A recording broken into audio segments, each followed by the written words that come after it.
Taurus, this is for you. Okay, ang reading na to today is para sa mga Taurus, guys. At ngayon ay April 14, guys. Okay, Taurus, this is for you. This is for you, Taurus. I need one message for Taurus. Okay, guys.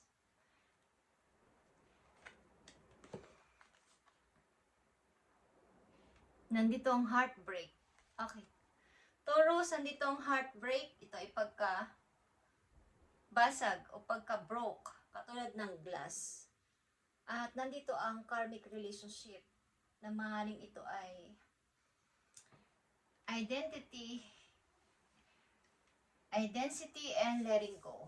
Galing ito sa nakaraan na maaaring nagpapatuloy sa kasalukuyan ang ganitong klaseng relasyon sa buhay ninyo, guys, sa pag-ibig or kahit sa relasyon sa mga tao, yung palaging may pagka-broke o pagka-heartbreak, okay, sa inyong relasyon, sa inyong kasalukuyan, is maring nakakonect kayo sa inyong, ito ay karmic relationship.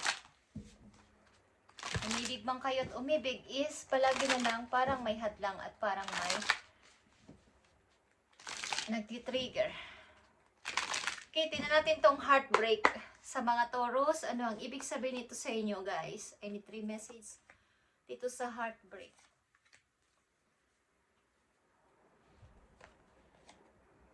Andito ang King of Cups.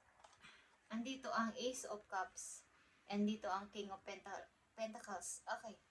Ito ay emotion, nagre-represent sa inyo ng about sa inyong emotion at sa inyong kaperahan. Okay. So, andito kayo sa point na maaari nagtatalo palagi ang relationship, love relationship at saka ang inyong career. Kumbaga, andong kayo sa gitna ng love and career. So, palaging parang ang nananalo sa huli ay ang career or ang inyong karera. Okay? Kumbaga, with or without is okay naman. Kung may relasyon. Pag nawala. Is wala naman kayo masyadong, hindi nyo ito binibigyan ng malaking problema sa inyong puso. Kumbaga, pag natapos ang isang relasyon is agad-agad kayong nakaka-move on at nagpapalit agad ng emosyon. Napapalitan nito ng mga bagong idea at mga bagong tao din ninyong nakikilala. At lalo pa kayo nagiging parang nagpupursige na maging matagumpay sa buhay or maging busy sa trabaho. Ilan sa inyo? Okay, tingnan natin to, Taurus. Ang mahalaga sa inyo ay meron kayong kasama sa inyong mga gustong gawin sa araw-araw at wala na kayong masyadong binibigyan ng hindi nyo binibigyan ng malaking porsyento ang about dito kapag tapos na is tapos na. Tingnan natin ito, guys, ang inyong message today. April 14, 2026 sa mga Taurus. Para to sa inyo, Taurus. Okay. Andito ang Queen of Michael at ito ay Queen of Sword. So, like I said, nandito kayo sa between love and career, guys. Okay? Nandito yan sa message, guys. You know exactly what to do. Okay, Taurus? Kapag ikaw ay pumasok sa any situation, alam mo ang mga dapat mong gawin at alam mo ang ginagawa mo. Hindi kayong tipo ng person na kailangan ng explanation, kailangan ng paliwanag. May reason ang bawat nangyayari. Binibigyan mo to ng reason. Alam mong lahat ng nangyayari ay may reason. Yun ang ibig ko sabihin. Lahat ng nangyayari ay may paliwanag. At matapang kapag dating dito. Ikaw yung tipong pagtapos na tapos na. At katulad nga ng Queen of Swords at King of Pentacles, ikaw ay practical, logic na tao. O may personalidad kang katulad nito, guys. Okay? The benefit of experience. A time for your career rather than relationship. Okay, guys. Kapag natapos na sa'yo isang bagay is tapos na at nagpo-focus ka sa iyong career. Katulad ng sinabi ko kanina, okay? At Maaring may mga dumadating na pakonti-konting galing sa past na isipin, but andun yung iyong motivation sa pagpapatuloy. Hindi ka nagpapapigil. Okay? Wala kang pakialam kung may mga nasasabi ang mga naging karelasyon mo o mga nakaraan sa buhay mo na tao.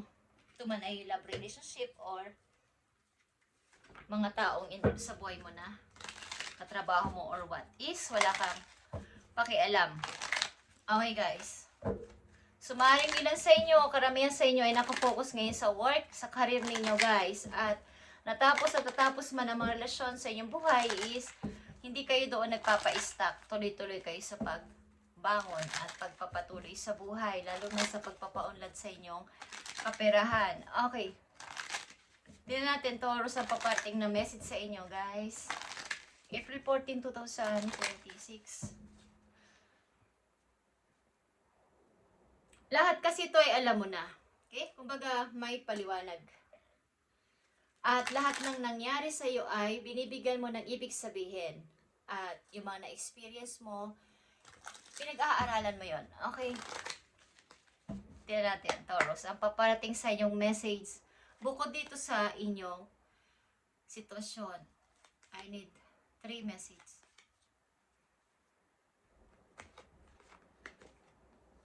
Okay. 8 of Wands is here. Ace of Cups again is here. At saka 5 of Pentacles. Okay guys. So kayo ay nagpapatuloy at maaaring kayo may mga bago nang nakilala sa internet. Something na ito ay sa internet. Something online dating o online na mga kakilala is meron. At maaaring kayo ay nakakaranas man ng ups and down. Minsan-minsan na pagdating ng sa inyong pananalapi is mas minamambuti ninyo na gawin ito ng sarili lang at tinutupad ninyo ang pangarap nyo at ang inyong pagpapalago talaga sa pera nang walang hinihingan o walang inaabalang ibang tao hanggat maaari ayaw nyo humingi ng tulong or ng favor sa ibang tao. Sa halip is kayo ay nagtitiis at nagsisikap na ito ay marisolbahan o mabigyan ng solusyon. Maaring ang kayo ay, maaring hindi kayo, meron man kayong gustong person o may mga nais kayo is talagang may sacrifice na nangyayari dito sapagkat parang hindi kayo magkatulad ng mga gusto at wants sa buhay, needs or wants sa buhay. Okay. Okay, Taurus, at tingnan natin ang inyong isa pang message, guys. Kayo ay masyadong practical sa buhay. Okay?